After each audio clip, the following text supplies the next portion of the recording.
So we are changing the blades on this Husqvarna PZT 48 2015.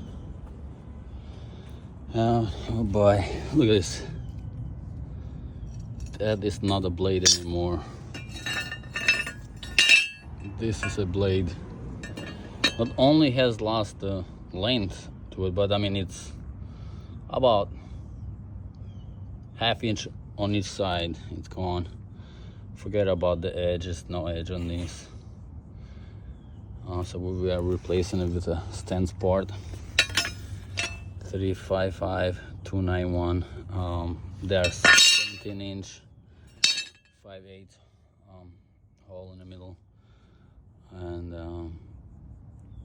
5/16 socket gets them out. That's just crazy though. I don't know how people cut grass like this. It's like cutting rocks or something.